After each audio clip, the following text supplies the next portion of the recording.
It's through. That's Alma, we know. And the first boundary of the night.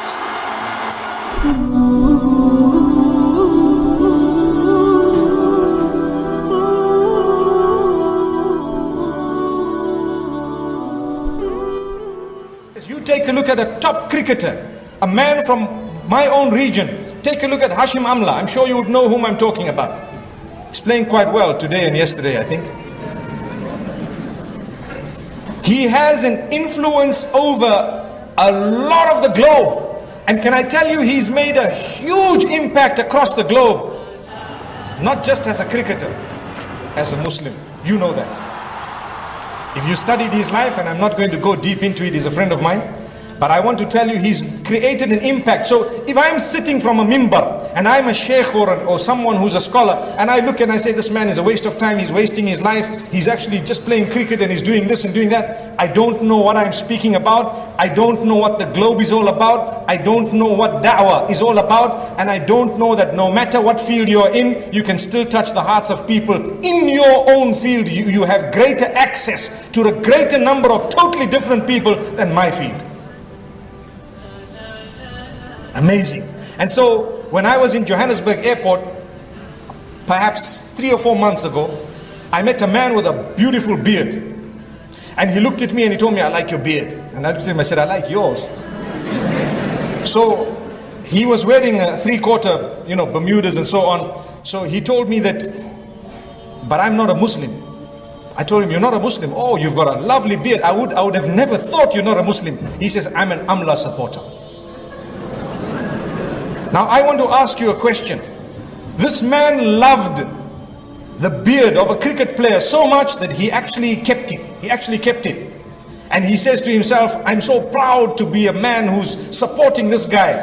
Amazing. And I'm thinking, this candle is already semi-lit. By what? By someone whom some of the people think people will never revert to Islam just through watching someone playing cricket. You're mistaken. You are mistaken.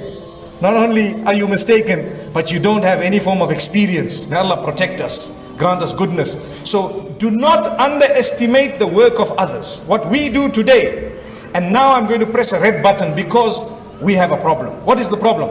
We think for my candle to glow, I need to blow out the other candles. That's what we think.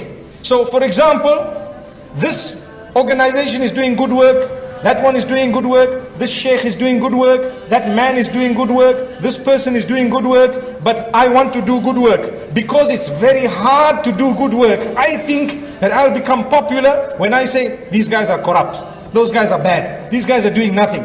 All these statements are trying to blow out someone else's candle.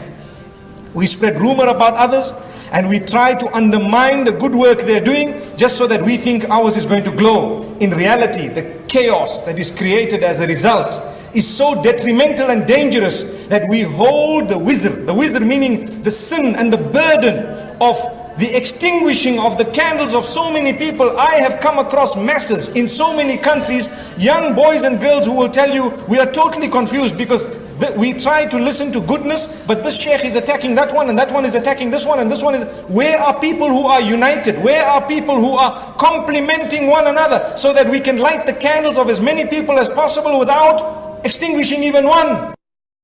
De Villiers is not even in the game. It's way back from Amla. Malak just... Here we're only 3 games in, of course.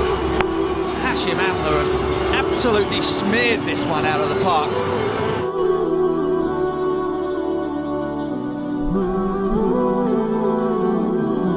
Subscribe our Sense Islam YouTube channel and hit the bell icon to get notified whenever we upload a new video.